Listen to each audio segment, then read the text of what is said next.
Assalamualaikum warahmatullahi wabarakatuh. Waalaikumsalam warahmatullahi wabarakatuh. Selamat pagi. Selamat pagi, Pak. Bagaimana kabarnya hari ini? Alhamdulillah. Baik. Pertama-tama saya absen terlebih dahulu ya. Maimunah, Hadir. Jiminten. Hadir. Ada yang belum saya sebut? Saya, Pak. Ya, Saya, Pak. siapa? Atika. Atika. Selanjutnya, Salisa. sudah lengkap, alhamdulillah. Untuk sesuai jadwal, untuk hari ini kita akan membahas mengenai bab 6 di halaman 101. Di bab 6 itu kan nama temanya dibalik kesulitan pasti ada kemudahan. Nah, poinnya itu ada sholat jamak dan qashar serta sholat dalam keadaan darurat. Jadi yang pertama mengenai sholat jamak. Jamak itu secara bahasa artinya mengumpulkan. Nah, secara istilah artinya mengumpulkan dua sholat wajib dalam satu waktu. Maksudnya bagaimana? Maksudnya ketika kita ada halangan tertentu atau kita sedang melaksanakan perjalanan atau musafir, maka kita diperbolehkan untuk menjamak mengumpulkan dua sholat dalam satu waktu. Zuhur dengan asar, maghrib dengan isya. Selain itu tidak boleh.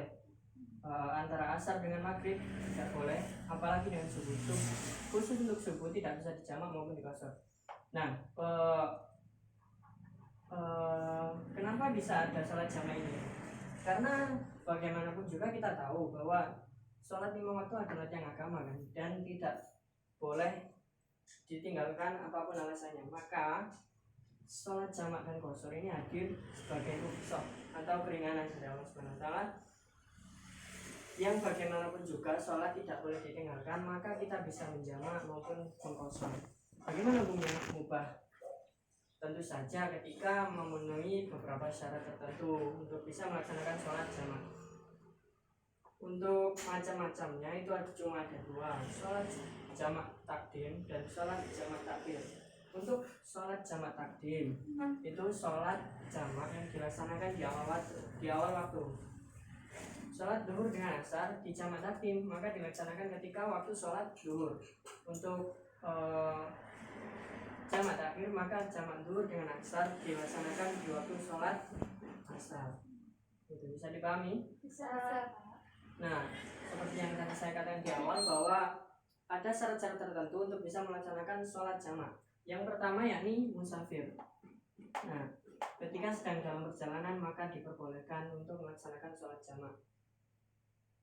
Dan syarat jarak minimalnya yaitu 80,64 km. Jika kurang dari ini maka tidak boleh. Misal Anda mau beli makanan di pasar, karena takut lewat, Anda menjamak sholat duhur dan asar di masjid di pasar misalnya gitu. Boleh nggak? Nggak boleh. Boleh, karena tidak memenuhi syarat jarak minimal 80,64 km. Dan syarat yang ketiga yakni tidak boleh makmum terhadap orang setempat. Jadi ketika Anda perjalanan dari Jakarta ke Surabaya misalnya, di tengah-tengah di Jogja, ketika Anda melaksanakan sholat, maka tidak boleh kita menjadi makmum dari orang setempat. Harus melaksanakan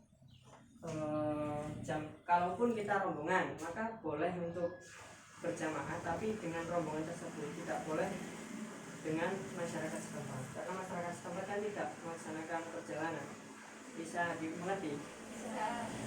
Lalu untuk yang syarat yang terakhir ini masalah niat. Jadi untuk sholat jamak sendiri itu perlu diperhatikan, kan macamnya ada dua, jamak takdim sama jamak takhir. Kalau kita melaksanakan sholat jamak takhir, misalnya zuhur dengan asar, maka ketika masuk waktu sholat zuhur, dia harus niat sholat zuhur dijamak dengan asar, walaupun kita tidak melaksanakan sholat, cuma buat baca niatnya. Kalau tadi ya sudah jelaskan, berarti waktu sholat zuhur niat melaksanakan, nanti waktu sholat asar tidak perlu niat lagi. Masuk ke sholat qashar. dari istilahnya, dari bahasanya sendiri, qasar artinya meringkas. Jangan menurut istilah meringkas 4 sholat wajib 4 rakaat menjadi 2 rakaat. Berarti sholat apa saja yang bisa diqasar? Zuhur, asar, maghrib, isya. Bisa. Maghrib kan 3 rakaat. Masih bisa. Ya, jadi untuk qasar sendiri hanya diperbolehkan zuhur, asar, maghrib, isya. Kenapa subuh tidak boleh? Ada 2 rakaat. Ya benar, karena 2 rakaat kalau kita qasar menjadi 1,5 kan nggak mungkin. Ya. Dan dalilnya ada di Quran surat An-Nisa surat 4 ayat 101. Bisa dibuka buku paketnya sendiri. Ya.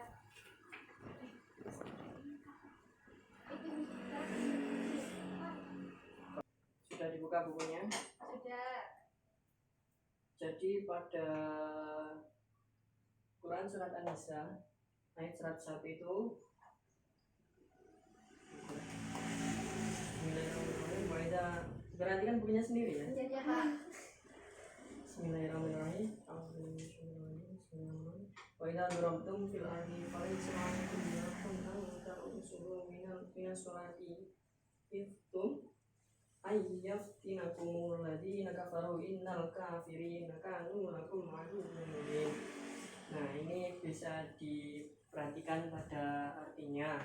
Jadi Quran surat An-Nisa ayat 101 ini dengan gamblang telah menjelaskan bahwasanya ketika kita dalam perjalanan dikhawatirkan diserang oleh orang-orang kafir atau semacamnya dan kita takut bahwa keburu ketinggalan waktu sholat, maka qasar adalah solusi terbaik dalam melaksanakan sholat wajib.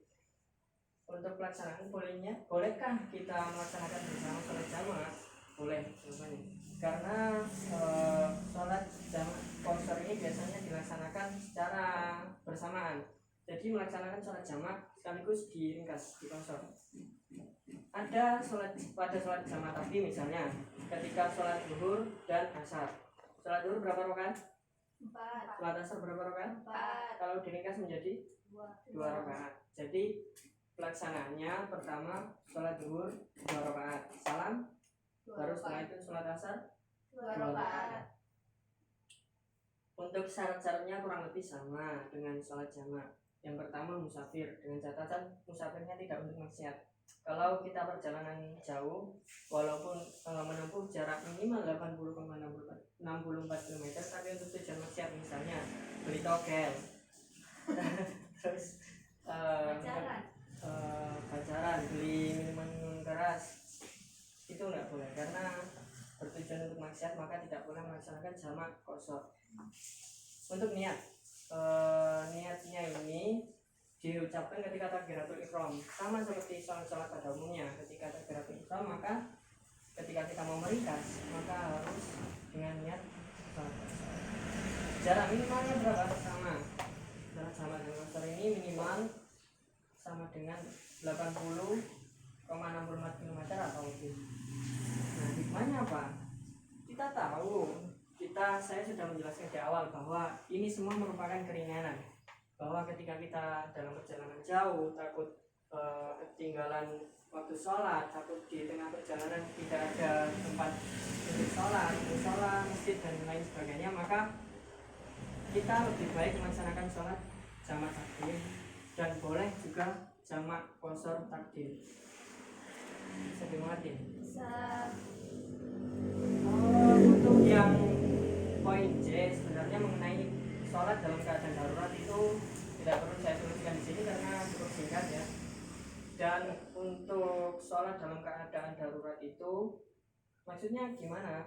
Dalam keadaan darurat, ketika ada seseorang yang tidak bisa sholat dengan berdiri, maka apakah sholat dengan duduk diperbolehkan? Boleh. Boleh. Kenapa? Karena nggak bisa berdiri. Mungkin merasa. Ya jelas nggak bisa berdiri. Nah, di buku kalian di poin C itu kan ada hadis yang membahas mengenai sholat dalam keadaan darurat.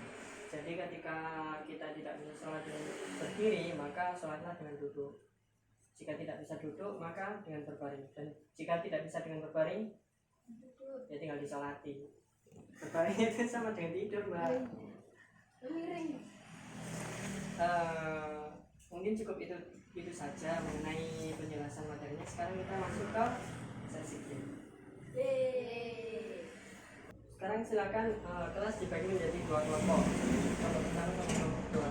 Jadi untuk teknisnya saya akan menyebutkan sebuah pertanyaan dan kelompok 1 atau 2 berebutan untuk angkat tangan menjawab. Jika benar poin 5, jika salah tidak mendapatkan poin tapi dilempar ke kelompok lain. Untuk pertanyaan pertama, siap-siap fokus. Pertanyaan pertama, jelaskan pengertian jamak secara istilah. Ya, kelompok 2. Jamak sholat yang dikumpulkan dalam 2 rakaat dalam satu waktu. Bagaimana, benar? Poin 5. Sekarang untuk pertanyaan kedua, jelaskan pengertian sholat kosor secara istilah. Ayo Pak. Ya, kelompok 1. Meringkas sholat 4 rakaat menjadi 2 rakaat. Bagaimana? Betul? Betul. Betul. Poin 5. Untuk pertanyaan terakhir mengenai jarak, berapa jarak minimal untuk diperbolehkan melaksanakan jamak kosor?